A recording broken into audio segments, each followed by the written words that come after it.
There are some good quotes in here. Like the one that I just turned to says, "This could be everything or it could be the biggest disaster of my life." Me, with every decision that I make ever in my life, something days to move out because she's also... It's a lot of ice cream truck. I just got so scared. Just heard a random ice cream truck sound and like I forgot that that's a thing that happens, and I just pictured like a scary clown coming out. Anyway, I just had a harrowing start to this video. Right, let's go with the video. The cat start meowing. Hello everyone and welcome back to my channel. My name is Sarah. Today when I'm recording this, it is July 30th, which means we only have one more day of July, which means this is our July wrap-up video. It's crazy to me that we're already on our July wrap-up. Long time no talk. I am in between like 5 videos, then none of them are ready to post, so I am just going to do this quick video, hopefully get it out tomorrow, and then within August there'll be like multiple videos coming out a week if I can catch up. It is the end of July, it is summer, and that also means the summer is coming to a close, which is crazy. So in my mind, the summer months are June, July, and August, so we only have one more month of summer, which is crazy. I have been having a good and social summer, so I only have 4 books to show you this month. I got really busy this month, just things kept popping up,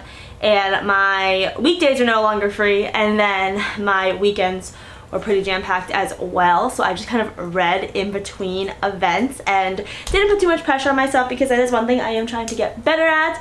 Is I used to put like a lot of pressure on myself, and I'm really trying to not do that so much anymore, and I'm just reading when I can read. I believe I had 1 5-star, but the other 2 books were like either within the 4-star range or like within the mid 3-star to 4-star range, so I feel like that's not bad. I was trying to like finish up some series this month, or at least get further in some series, and there was also a lot of new releases lately, so I have a new release that I highly anticipated in this video as well. I don't think I read any of them on my TBR from July. In my defense, I did post that late, so that's all I got. For a little bit of statistics, I read 4 books, 2 YA dystopian, and 2 romance. And 3 books that were in series. We are definitely getting through our series here. That was a really big goal of mine at the start of 2024, to just get through my series TBR. It's building up, and it's giving me anxiety. I feel like July was like also a weird reading month for me. Not only was I just reading like when I could, I haven't showed you books and we're like almost 5 minutes in. I also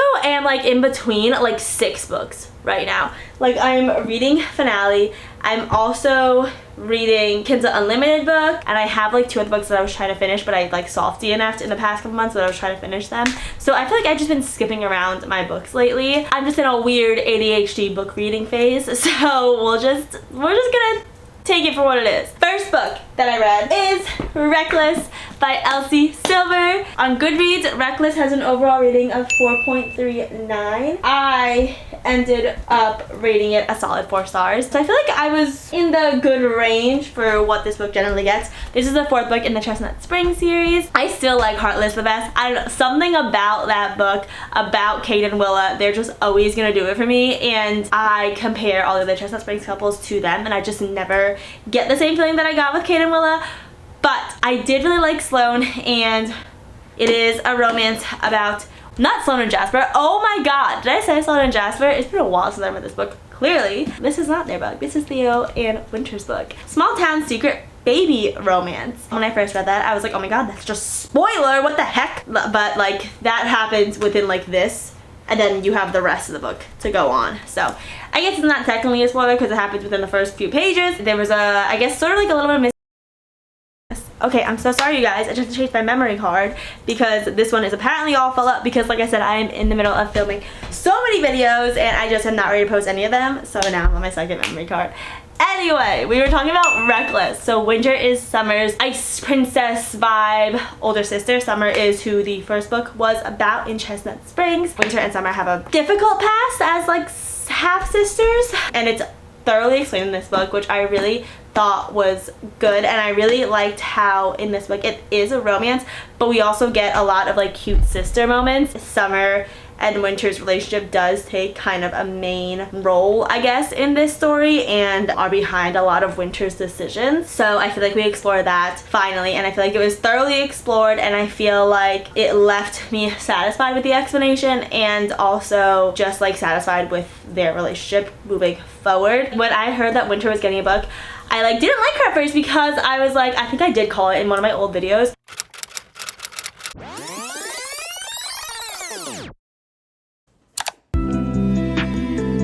I forgot that happened in the first book.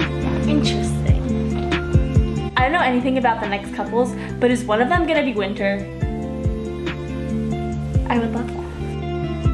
I did call that then one of the books would be about Winter, and I was right. I didn't know how to feel about her relationship or her romance yet because she was always kind of this like ice princess, and I was like, I don't know if she's like a very likable character, I don't know, and she does sort of have that struggle in this book as well, where there were a few times where I didn't like her, but I felt bad for her, and it's like she really goes through like a self-growth journey in here as well, and I really liked that Elsie included that element besides just like a romance book. The romance did hit though, don't get me wrong, the romance was great. Theo is just such like a golden retriever. Winter is a black cat. That is like the trope definition of these two. Like the way that Theo was there for her. If your love language is acts of service, you would love this book because that is how Theo shows his love, I feel like, primarily in this book. Also with Words of Affirmation, I believe. Definitely a good installment of the Chestnut Spring series. I only have one book left to read. Elsie Silver's writing is just so bingeable and so easy to read. Also on Kindle Unlimited, so you can switch between the book and the Kindle, which I feel like is very helpful, especially like this book is pretty big. Like it gets tiring like at this point to like hold the book. There are some good quotes in here, like the one that I just turned to says, "This could be everything or it could be the biggest disaster of my life." Me with every decision that I make ever in my life. You needed time to rebuild and I needed time to grow into someone who deserves you.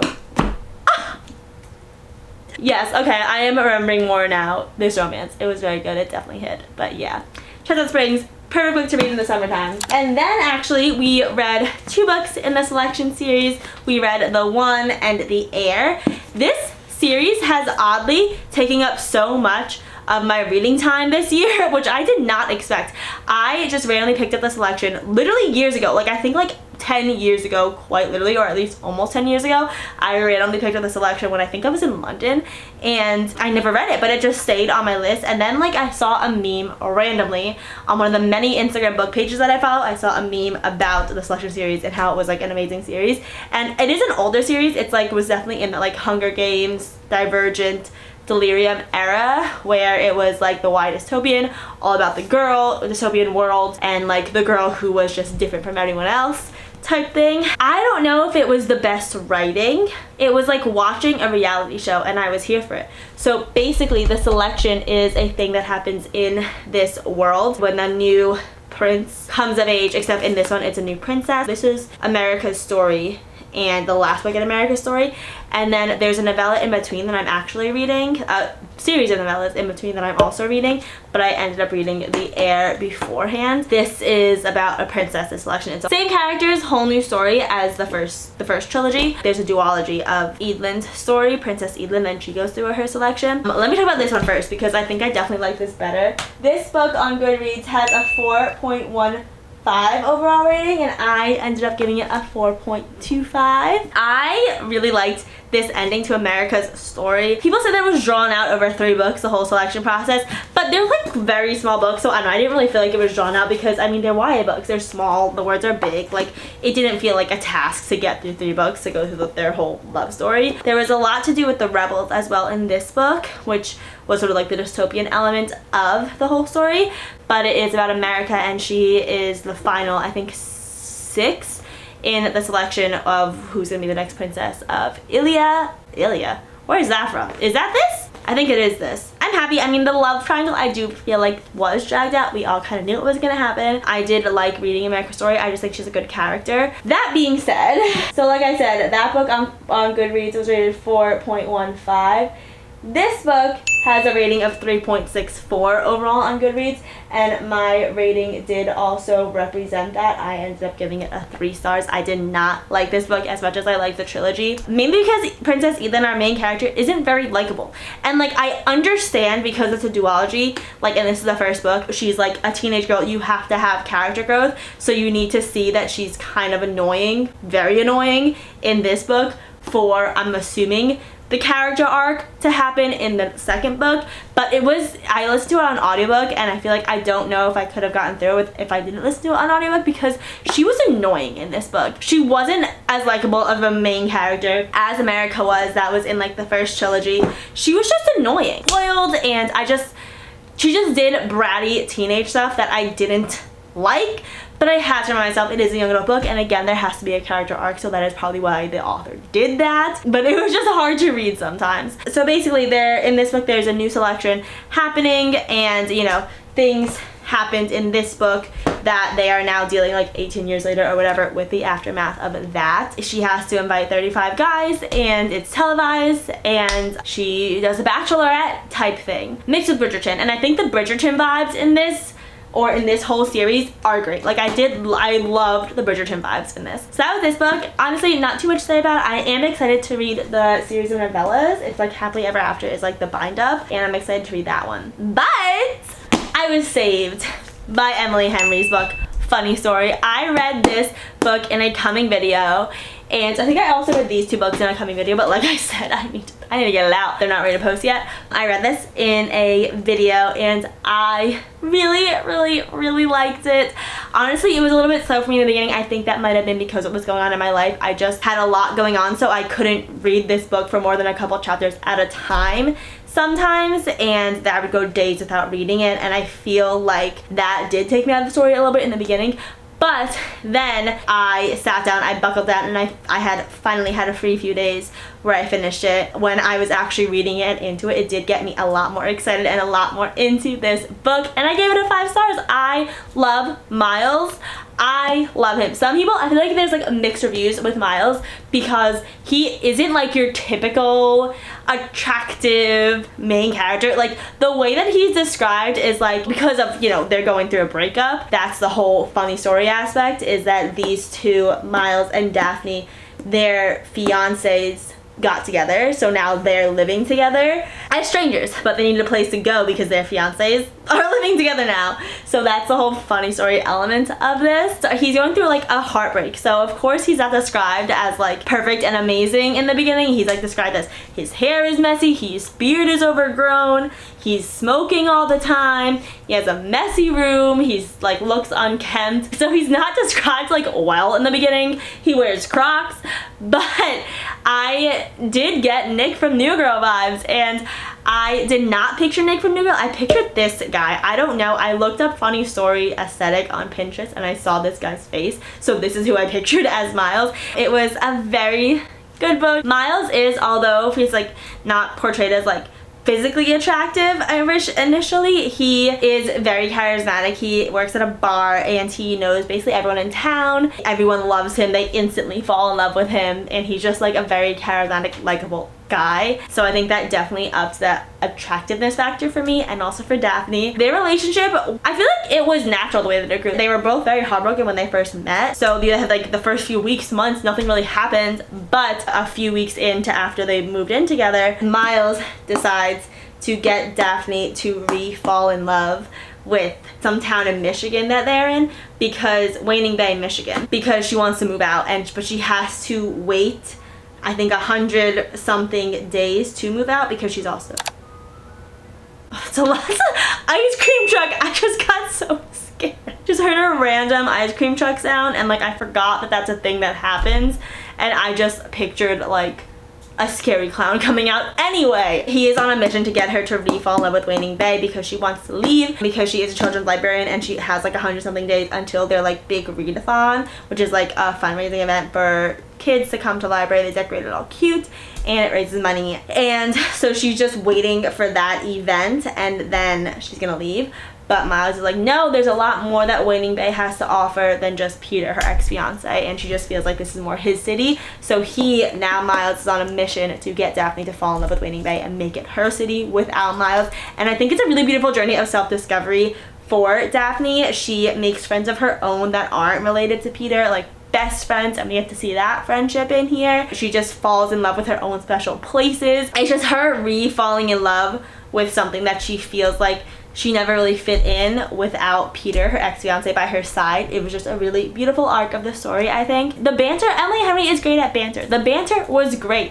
It just seemed natural. They are kind of like fake dating in the beginning because of like a little snafu that happens, and I loved that as well. I love Emily and Henry's writing. As you can see, I used up 2 colored tabs completely and almost used up a 3rd color, because there are some amazing quotes in here. Let me just read you a few. So there's this big thing where Daphne is like, she says thank you, and then he says, I already told you I didn't do it to be nice. Like, he wanted to hang out with her, and that's just like a running joke throughout the book, which I love. You'll get it if you read this book. I don't know if that gave you any context. There's one where he recognizes her laughs like early on, which will always get it for me. And then there's one that I literally posted on my Instagram because I was like, this is beautiful. Oh wait, this is also this really cute part. There was a lot of cute parts. Like, there's one that says she has a really close relation to her mom. It's not a spoiler. There's one that says, you, my girl, are whoever you decide to be, but I hope you always keep some piece of that girl who sat by the window hoping for the best. Life's short enough without us talking ourselves out of hope and trying to dodge every bad feeling. Sometimes you have to push through the discomfort instead of running. And I just love that sentiment. Her journey of self-discovery, again, was very well explored in here without the help of a guy, but